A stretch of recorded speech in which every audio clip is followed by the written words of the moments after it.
নমস্কাৰ, মই বিজয়। আপুনি যদি মাটিত ড্ৰাগন ফ্ৰুট গছ লগায়, ছাদত লগালে কিন্তু বেলেগ ছিষ্টেম হৈ যায় আৰু মাটিত লগালে বেলেগ ছিষ্টেম হৈ যায়।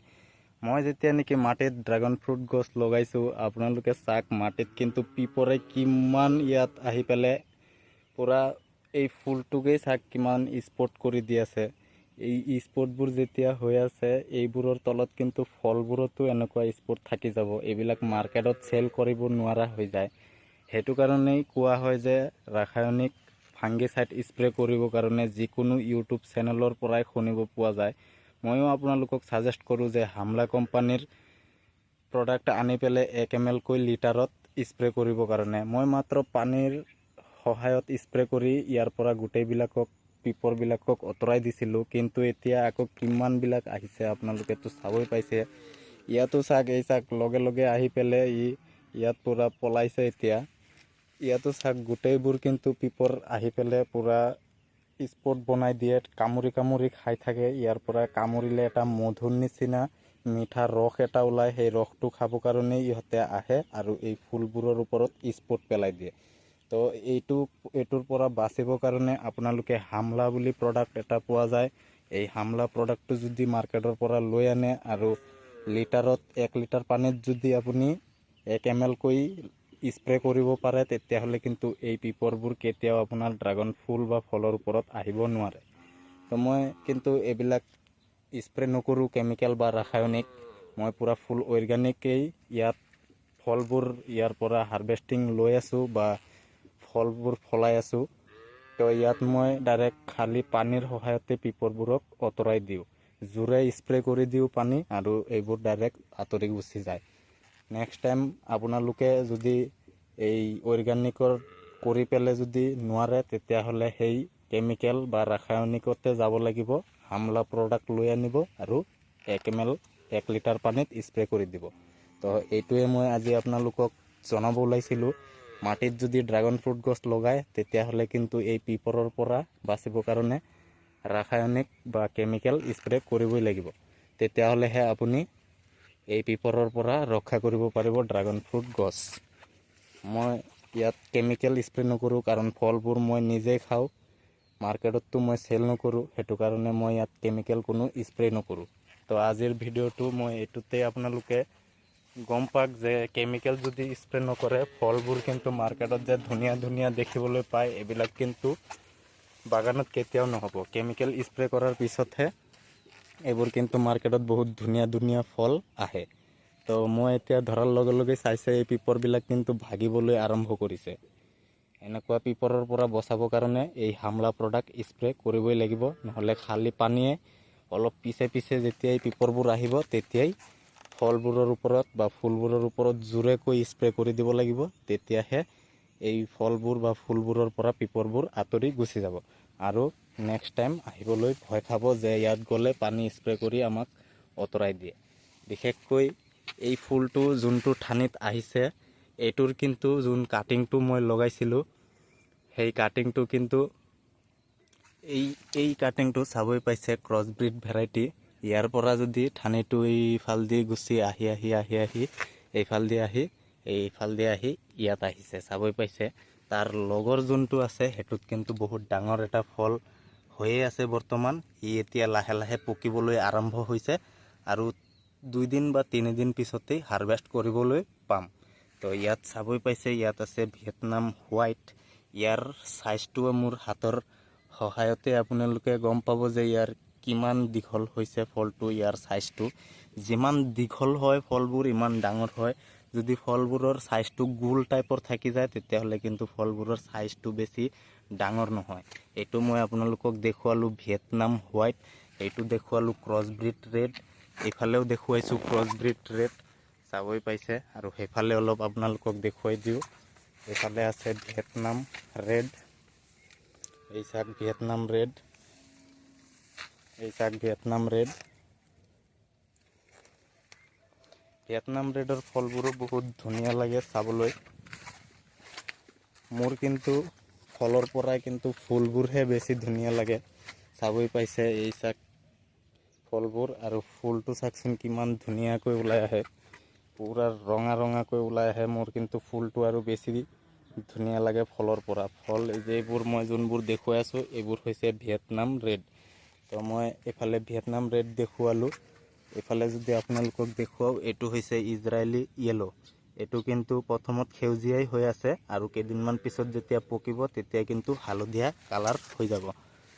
এই চাক ইজৰাইলী য়েলো। ইয়াৰো চাইজটো চাবই পাইছে কিমান দীঘল হ'ব পাৰে। মোৰ হাতৰ চাইজতেই কমেই পাইছে। হাতৰ চাইজত যিমান দীঘল হয় ফলবোৰ ইমান কিন্তু ওজনত বেছি হয়। আৰু মই এই ফলটোক মিনিমাম 300ৰ ওপৰত আশা কৰিয়ে আছোঁ। এই চাক জাম্বু ৰেড ভেৰাইটিৰ ফুল আৰু সেইফালে আছে ফল, চাবই পাইছে এই চাক ফল। তো এইবোৰ কিন্তু দেখিবলৈ ফলবোৰ বহুত ধুনীয়া হয়, কিন্তু মই মোৰ তাত বেছি ভাল ৰিজাল্ট পোৱা নাই এতিয়ালৈকে। ৰিজাল্ট যেনেকুৱাই পাওঁ মই আপোনালোকৰ ওচৰত শ্বেয়াৰ কৰি দিওঁ বা কৈ দিওঁ যে কোনটো ভেৰাইটি লগালে ভাল হ'ব বা কোনটো কমাৰ্চিয়েল ফাৰ্মিঙৰ কাৰণে কৰিব নোৱাৰি। তো সেইবোৰ মই আপোনালোকক জনাই থাকোঁ টাইম টু টাইম ভিডিঅ'ৰ মাজতেই। তো এইটো যোনটো চাবই পাইছে এইটো জাম্বু ৰেড ভেৰাইটিৰ। বিশেষকৈ চবতকৈ ভাল মই যোনটো পাইছোঁ সেইটো পাইছোঁ এই ইজৰাইলী য়েলো ভেৰাইটিটো। তাৰপিছত পাইছোঁ ভিয়েটনাম হোৱাইট ভেৰাইটিটো। যে এতিয়া মই যোনটো দেখুৱাওঁ আপোনালোকক এইটো হৈছে ভিয়েটনাম হোৱাইট। তো এই ভিয়েটনাম হোৱাইট ভেৰাইটিটোও বহুত ধুনীয়া পাইছোঁ আৰু লগত এই ক্ৰছ ব্ৰিড ৰেড ভেৰাইটিটোও বহুত ধুনীয়া পাইছোঁ। বিশেষকৈ এইবোৰ কিন্তু বহুত ডাঙৰ চাইজৰ ফল হয়, সেইটো কাৰণেহে মোৰ ভাল লাগিছে ভেৰাইটিবোৰ। সৰু চাইজৰ ফলবোৰ মাৰ্কেটত চেল কৰিবও নোৱাৰোঁ বা কাৰোবাক যদি এটা ফল গিফ্ট কৰোঁ, সৰু চাইজৰ ফলটো কি কেইজনে খাব কওক। 2-3জন মানেতো খাবৰ কাৰণে অলপ 300-400 গ্ৰামৰ ফল হ'লেহে বিশেষকৈ ভাল। তো সেইটো কাৰণে 300-400 গ্ৰামৰ চাইজৰ ফল অহা ভেৰাইটিবোৰেই হ'ল এই ক্ৰছ ব্ৰিড ৰেড ভেৰাইটি, পিছত এই ভিয়েটনাম হোৱাইট ভেৰাইটি, পিছত সেইফালে মই যোনটো দেখুৱাইছোঁ আপোনালোকক এইফালে ইজৰাইলী য়েলো আছে। এইফালে ইজৰাইলী য়েলো আছে। এইবোৰ ভেৰাইটি কিন্তু বহুত ডাঙৰ চাইজৰ ফল হয় আৰু এইবোৰো লগাব পাৰে। ভিয়েটনাম ৰেড এইবোৰ কিন্তু অলপ সৰু চাইজত থাকি যায়, সেইবোৰৰ পৰা অলপ সৰু চাইজ। কিন্তু আপুনি নিজেই মোৰ হাতৰ চাইজতে গম পায়ে আছে যে ফলটো কিন্তু বেছি সৰুও নহয়। ইয়াৰো চাইজটো 250 গ্ৰামমান হয়, 4টাত 1 কেজি হৈ যায়।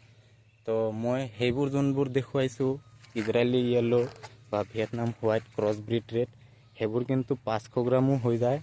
2টা ফল দিলেই 1 কেজি ওজনৰো হ'ব পাৰে। এইবোৰ ভেৰাইটিবোৰেই কিন্তু যেতিয়াই ড্ৰাগন ফ্ৰুট গছ লগায় তেতিয়া কিন্তু ভেৰাইটিবোৰ পটককৈ আপুনি গছবোৰ কিনি লৈ নাহিব যে এই গছটো অলপ কম দামত পাই আছোঁ এইটোকে কিনি লওঁ। এইটো কৰাটো কিন্তু বহুত লোকচান হ'ব 1 বছৰমান পিছত যেতিয়া আপুনি প্ৰডাকশ্যন পাব। বিশেষকৈ আপুনি যেতিয়াই নেকি ড্ৰাগন ফ্ৰুট গছ লগাম বা ফাৰ্ম এটা কৰিম বুলি ভাবে তেতিয়াই কিন্তু আপুনি ভেৰাইটিবোৰ এনেকুৱা চিলেকশ্যন কৰিব যোনবোৰ ভেৰাইটিৰ ফল বিশেষকৈ ডাঙৰ চাইজৰ হয়। সৰু চাইজৰ ফল হ'লে আপুনি না মাৰ্কেটত চেল কৰিব পাৰিব, না কাৰোবাক গিফ্ট কৰিব পাৰিব, না নিজেই খাই পেলাই তাক নিজৰ পিয়াসটো মিটাব পাৰিব। সেইটো কাৰণে ডাঙৰ চাইজৰ ফলবোৰ যদি হয় কাৰোবাক দিলেও সি খুচিভাৱে ল'ব ফলটোক আৰু সিও বহুত মানুহক খুৱাব পাৰিব, 2-3জনমান মানুহক। বিশেষকৈ সৰু চাইজৰ ফল দিলে সি অকলেই খাব বা আৰু বেলেগক খুৱাব নোৱাৰিব। তো সেইটো কাৰণে এনেকুৱা চাইজৰ এইটো ফলটো যোনটো মই আপোনালোকক দেখুৱাই আছোঁ এইবোৰ কিন্তু ক্ৰছ ব্ৰিড ৰেড ভেৰাইটিৰ। 2টা ফল হৈছে তেওঁ কিন্তু ইয়াৰ চাইজ সৰু হোৱা নাই, 2টাৰো চাইজ একে সমানভাৱে বাঢ়ি গৈ আছে।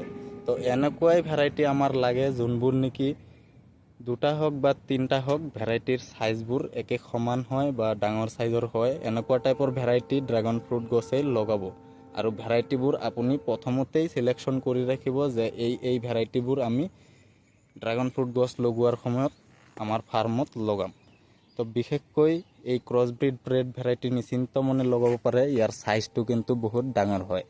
এই চাক তলত কিন্তু এনেকুৱা আনৱান্টেড ব্ৰাঞ্চ বা ঠানি ওলাই আহে, এইবোৰ কিন্তু ৰাখিব নোৱাৰিব, এইবোৰ কাটি পেলাবই লাগিব, নহ'লে এইবোৰে নিউট্ৰিশ্যন লৈ থাকিব আৰু ওপৰৰ ফালে যোন ঠানিটো গৈছে সেই ঠানিটোত কিন্তু নিউট্ৰিশ্যন নোযোৱাকৈ ইহে গোটেই নিউট্ৰিশ্যন বা ইয়াৰ এনাৰ্জিবোৰ সাৰ পানীবোৰ লৈ থাকিব। তো এইবোৰ কিন্তু টাইম টু টাইম চাই পেলাই কাটিবই লাগিব। তলত আমাৰ এই ষ্ট্ৰাকচাৰ বা চাংখনৰ লৈকে কোনো ঠানিয়ে আমি নাৰাখোঁ। ইয়াৰ পৰা যে এই নতুন ঠানিবোৰ ওলাই আহি আছে এইবোৰহে আমি ৰাখিব পাৰিম। চাবই পাইছে এই চাক এটা ওলাইছে, এই চাক এটা ওলাইছে, এইবিলাকহে ৰাখিব পাৰিম। কিন্তু এই তলৰ পৰা যোনটো কাটি দেখুৱাইছোঁ এইবিলাক কিন্তু ৰাখিব নোৱাৰোঁ। এইবিলাক হৈছে এনাৰ্জি চাকাৰ ব্ৰাঞ্চ। তো চাবই পাইছে এই ফলটোৰ ক্ৰছ ব্ৰিড ৰেড ভেৰাইটিটো মই কৈ আছোঁ। এই ফলটো চাবই পাইছে কিমান ডাঙৰ হৈছে। এই ফলটো মিনিমাম 300ৰ ওপৰত হৈছে। তো এনেকুৱা চাইজৰ ফল হ'লেহে মাৰ্কেটত চেল কৰিবৰ কাৰণেও ভাল, আৰু বিশেষকৈ কাৰোবাক দিলে সি 2-3জনমান মানুহক খুৱাবও পাৰিব কাটি পেলাই। তো এইবোৰ ভেৰাইটিয়ে আপুনি প্ৰথমত চিলেকশ্যন কৰিব যেতিয়া নেকি ড্ৰাগন ফ্ৰুট গছ লগাব বুলি ভাবে। আৰু বিশেষকৈ নিজে যদি আপুনি যেনেকুৱা নেকি মই ড্ৰাগন ফ্ৰুট ফাৰ্ম বা গছ লগাই ৰাখিছোঁ, চাবই পাইছে এনেকুৱা যদি বাগানীৰ ওচৰত যায় আপুনি নিজে ঠানিবোৰ ফলবোৰ চাই পেলাই কাটিং কৰি লৈ আনিব পাৰে, এনেকুৱা জেগাৰ পৰা কাটিং কৰি লৈ আনিব পাৰে, তেতিয়াহ'লে কিন্তু আপোনাৰ গছবোৰ জলদি ফুল ফল দিব। আৰু বিশেষকৈ আপোনাৰ ড্ৰাগন ফ্ৰুট গছটো প্ৰথমতেই আপুনি গম পাব যে এইটো কোনটো ভেৰাইটিৰ ফুল বা ফল আহিব। তো তেনেকুৱাকৈ আপুনি লগাব। তেতিয়াহ'লে আপুনি যেতিয়াই নেকি ড্ৰাগন ফ্ৰুট ফাৰ্ম বা গছ লগাম বুলি ভাবে তেতিয়া কিন্তু আপোনাৰ লাভ হ'ব, লোকচান নহয়। মই এইটোৱেই দেখাব ওলাইছিলোঁ যে পিপৰবিলাক চাক অলপ পিছেই গুচি আহে। এই চাক মই কিন্তু অলপ আগতেই ইয়াৰ পৰা আঁতৰাই দিছিলোঁ আপোনালোকৰ ওচৰতেই, এতিয়া আকৌ গুচি আহিছে। এইবোৰ পিপৰ কিন্তু এই ৰাসায়নিক বা কেমিকেল প্ৰডাক্ট যদি স্প্ৰে কৰা নহয় তেতিয়াহ'লে কিন্তু এইবিলাক আহিয়েই থাকে। আৰু এইবোৰ আহাৰ ৰিজন এটাই, ইয়াৰ পৰা কাটি কাটি ৰস এটা ওলাই আহে মধুৰ নিচিনা, সেই ৰসটোৱে খাবৰ কাৰণে ইহঁতে আহে। তো আপোনালোকে কিন্তু যেতিয়াই গছত স্প্ৰে কৰিম বুলি ভাবে পুৰা মৰ্ণিং বা ৰাতিপুৱা টাইমত, আৰু নহ'লে ইভিনিং একদম ভাটিবেলা সময়ত বা সন্ধিয়া টাইমত, এনেকুৱা টাইমত স্প্ৰে কৰিব। নহ'লে কিন্তু গছৰ লাভৰ জেগাত আৰু লোকচানহে হ'ব পাৰে। সেইটো কিন্তু মাথাত ৰাখি স্প্ৰে কৰিব। ৰাতিপুৱা সময়ত নহ'লে ভাটিবেলা সময়ত, দুটাৰ পৰা এটা সময়ত কৰিব, তেতিয়াহ'লেহে গছবোৰত বেছি কাম দিব। মই আজি যোনবোৰ আপোনালোকক জনাইছোঁ ভেৰাইটিৰ বিষয়ে, এই পিপৰৰ বিষয়ে, পিপৰবোৰ 1 নম্বৰতেই আপুনি কেমিকেল প্ৰডাক্ট স্প্ৰে নকৰিলে এইবোৰ কিন্তু আহিব আপোনাৰ গছত। আৰু নাম্বাৰ 2, যেতিয়াই ড্ৰাগন ফ্ৰুট গছ লগাব তেতিয়া ভেৰাইটিবোৰ ভালকৈ চিলেকশ্যন কৰিব, যাতে আপোনাৰ ড্ৰাগন ফ্ৰুট গছটো লগোৱাৰ পিছত 1 বছৰ পিছত আপোনাৰ মন উঠি নাযায় এই ড্ৰাগন ফ্ৰুট গছৰ পৰা। নহ'লে সৰু চাইজৰ যদি ফল আহি যায় আপুনি ফলবোৰ চাই কিন্তু পিছত এই ড্ৰাগন ফ্ৰুট গছ আৰু কেতিয়াও নলগায়, বা আপুনি যোনটো ইনস্পায়াৰ হৈ থাকিব সেই মটিভেটটো আৰু কেতিয়াও হৈ থাকিব নোৱাৰে। আপুনি বাগানী হোৱাৰ যোনটো আপোনাৰ মনত আশা থাকে সেই আশাটোৱে কিন্তু আপুনি এৰি দিব লগা হ'ব।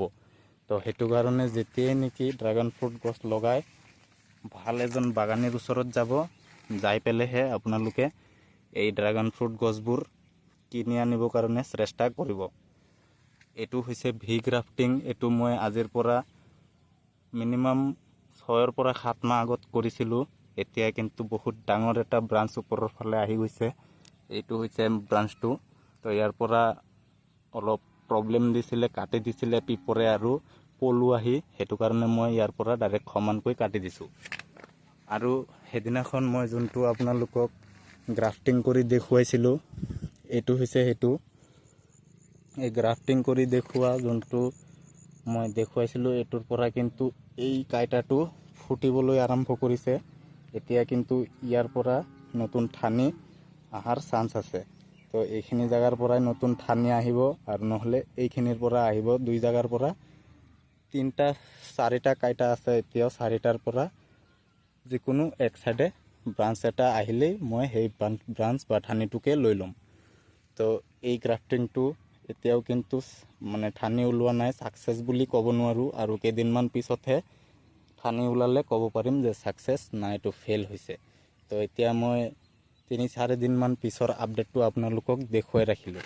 সেইফালে যোনটো আছে সেইটোও মই দেখুৱাই দিওঁ যে এইটোৰ কি অৱস্থা হৈছে। এইটো চাব পাইছে, এই ঠানিটো যোনটো বাচিছিল সেইটোৰোতো মই গ্ৰাফটিং কৰিছিলোঁ। এই ঠানিটোও আছে বৰ্তমান, ইয়াৰো কাইটাবিলাক ফুটিবলৈ আৰম্ভ কৰিছে। ইয়াৰ পৰাও চাগে 2-3 দিনমান পিছতেই ঠানি ওলোৱা আৰম্ভ কৰিব। ইও চাগে ছাকচেছ হ'ব বুলি মোৰ লাগি আছে। আৰু কেইদিনমান আগতেই আপোনালোকক এই গছটো লগোৱাই দেখুৱাইছিলোঁ। এইটো সৰু হৈ আছিলে আৰু এতিয়া চাবই পাইছে একদম টায়াৰ পাৰ হৈ ওপৰত উঠি আহিছে।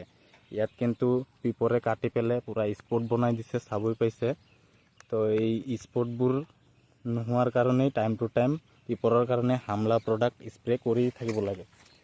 এই টায়াৰবিলাকৰো গ্ৰোথ নতুন ষ্টাৰ্ট হৈ গৈছে বা বাঢ়িবলৈ আৰম্ভ কৰিছে, চাবই পাইছে। খালি এইটো বাকী আছে বাঢ়া, এইটোও কেইদিনমান পিছতেই বাঢ়িবলৈ আৰম্ভ হ'ব বুলি আশা ৰাখিছোঁ।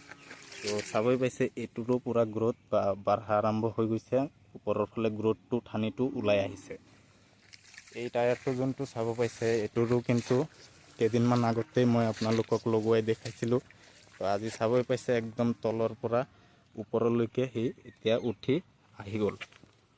বিশেষকৈ বেছি দিন লগাই নাই ইয়াত টায়াৰৰ ওপৰত ঠানিবোৰ আহোঁতে। তো এতিয়া কিন্তু বৰষুণ আহি আছে, মই ভিডিঅ'টো সমাপ্ত কৰিব লাগিব। তাৰ আগত মই আপোনালোকক আৰু এটা ছাৰপ্ৰাইজ দেখাব ওলাইছোঁ। ছাৰপ্ৰাইজটো হ'ল যে নতুনকৈ আৰু এটা ইজৰাইলী য়েল্লোৰো ফুল আহি আছে। চাবই পাইছে এইটো হৈছে ইজৰাইলী য়েল্লোৰ নতুন ফুল। মই কিন্তু এই ফুলটো আজিয়েই চাবলৈ পাইছোঁ। আৰু তলত আছে ইজৰাইলী য়েল্লোৰ ফল। তো এইটো হৈছে ইজৰাইলী য়েল্লোৰ ফল। চাবই পাইছে ফলটো কিন্তু দেখোঁতে বহুত ধুনীয়া। পকিলে কিন্তু পিছত হালধীয়া হ'ব, বৰ্তমান সেউজীয়া অৱস্থাত আছে। তো মই এইবোৰে আপোনালোকক সৰু সৰু টিপছ টাইম টু টাইম দি থাকোঁ মোৰ ড্ৰাগন ফ্ৰুট বাগানত আহি। আপোনালোকে যদি ভিডিঅ'বোৰ চাবলৈ ভাল পায় তেতিয়াহ'লে মোৰ চেনেলটোক ছাবস্ক্ৰাইব কৰি মোৰ লগতে থাকিব। আৰু ভিডিঅ'টোত লাইক কৰিলে মোৰ মটিভেশ্যন আহে নতুন নতুন ভিডিঅ' বনাবলৈ আপোনালোকৰ কাৰণে। এই চাক নতুন আজি আৰু এটা ওলাই আছে ড্ৰাগন ফ্ৰুটছৰ ফুল। তো এইটোও মই আজিয়ে দেখিছোঁ। বিশেষকৈ আপোনালোকে যেতিয়াই লগাব তেতিয়াই কিন্তু ড্ৰাগন ফ্ৰুটৰ ভেৰাইটিবোৰ ভালকৈ চিলেকশ্যন কৰিব। আৰু পাৰিলে ড্ৰাগন ফ্ৰুট যোনে নেকি ফাৰ্ম বা বাগান লগাই ৰাখিছে সিহঁতৰ পৰাহে আপুনি গছবোৰ কালেকশ্যন কৰিবৰ কাৰণে চেষ্টা কৰিব। চাবই পাইছে কিমান ফুল ফল আছে। এই চাক ফুল ফল, এই চাক ফুল, এই চাক ফুল, একদম গোটেই ফুল আছেই, ইফালেও আছেই আৰু ফুলিবলৈ বাকী। ইফালে ফল হৈ আছে ডাঙৰ, এই চাক ইয়াতো ফল ডাঙৰ হৈ আছে, ইয়াতো ফুল ফুলিবলৈ বাকী আছে, ইয়াতো ফল হৈ আছে ডাঙৰ। তো চাবই পাইছে এই চাক ইয়াত দুটা দুটা একেলগত আছে, ইয়াত আছে, ইয়াত আছে দুটা দুটা, ইয়াত আছে এটা, ইয়াত আছে এটা। বহুতেই খোজে যে ফুল ফলবোৰ কেনেকৈ কোন কোন ঠাইত আহে দেখুৱাব অলপ। এই চাক মই দেখুৱাই আছোঁ এতিয়া। পূৰা য'ত য'ত আহে সেইটো কিন্তু একদম তলৰ ফালে এনাৰ্জিবোৰ ষ্টক হোৱাৰ পিছতহে, ঠানিবোৰৰ তলত এনাৰ্জিবোৰ ষ্টক হোৱাৰ পিছতহে আহে ফুলবোৰ। তো চাবই পাইছে চব ফালে কিন্তু ফুল ফলে এতিয়া ভৰি আছে। এই চাক চবতেই ফুল ফল আছে, এই চাক চবতেই আছে, এই চাক ফুল, এই চাক ফল। এইটোতো ভিয়েটনাম হোৱাইট দেখুৱালোৱে আপোনালোকক। আৰু এইটো হৈছে ক্ৰছ ব্ৰিডটো। এইটো পকিবলৈ আৰম্ভ হৈছে, 1-2 দিনৰ ভিতৰতেই ই পকি মোক হাৰভেষ্ট কৰিব দিব বা মই ইয়াৰ পৰা কাটি পেলাই আপোনালোকক হাৰভেষ্টিং ভিডিঅ' কৰিও দেখুৱাম। তো এই চাক নতুন আজি আৰু এটা ইয়াৰ পৰা ওলাই আছে ফুল। তো মই আজিৰ আপডেটটো ইমানখিনিতেই সমাপ্ত কৰিব বিচাৰিছোঁ। ভিডিঅ'টো যদি আপোনালোকৰ ভাল লাগিছে মোৰ এটাই, ভিডিঅ'টোত লাইক কৰিব। আপোনালোকে চেনেলত নতুন হ'লে ছাবস্ক্ৰাইব কৰিব। আকৌ লগ পাম নতুন ভিডিঅ'ৰ সৈতে। Bye bye.